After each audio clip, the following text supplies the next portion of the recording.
Assalamualaikum warahmatullahi wabarakatuh. Perkenalkan, nama saya Fitri Melia Wulandari dengan NIM 112211605. Di sini saya akan mempresentasikan mengenai analisis pengendalian biaya overhead pada salah satu gerai di Indomaret. Nah, kita di sini akan membahas tentang latar belakang masalahnya, hasil temuannya, rekomendasi strategisnya, dan proyeksi dampak rekomendasinya. Nah, untuk latar belakang tersendiri itu terdiri dari isu sentral, yaitu ada 3 isu sentralnya, yaitu pertama ada pengaruh biaya overhead, fenomena di gerai tersebut, sama estimasi biaya utama di bulanan. Nah, di sini biaya overheadnya itu terjadi pada digaji, listrik, sewa lapak gitu ya. Itu sangat mempengaruhi profitabilitas gerai di Indomaret. Yang kedua ada fenomena di gerai X atau gerai Indomaret tersebut yang kita teliti, yaitu peningkatan biaya overhead variabel itu sekitar 10-15% dalam 3 bulan terakhir. Nah, yang ketiga ada estimasi biaya bulanan. Itu tuh kayak gaji stafnya itu kan 5/6 orang ya per gerai. Itu yang tadinya pokoknya 18 juta, sedangkan listrik dan air itu mencapai 7 juta gitu. Nah, hasil temuannya di sini yaitu varian biaya overhead atau Q1 2024 itu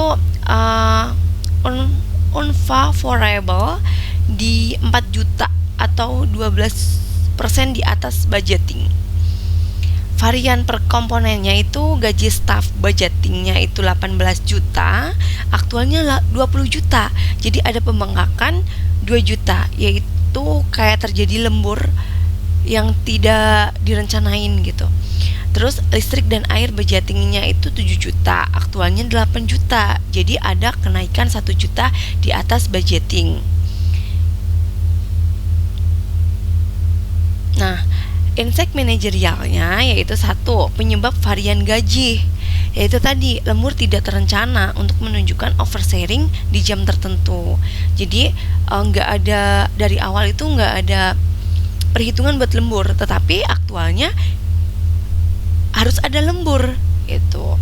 Penyebab varian listrik yaitu ketika AC dan penerangannya itu menyala penuh tanpa ada pengurangan atau pengaturan sesuai jam sepi atau di jam malam. Yang ketiga ada prioritas penyebab, diagram Pareto 75%, varian berasal dari gaji dan listrik. Yang ketiga itu kita mengasihkan rekomendasi strategisnya. Yang pertama ada optimalisasi sumber daya manusia.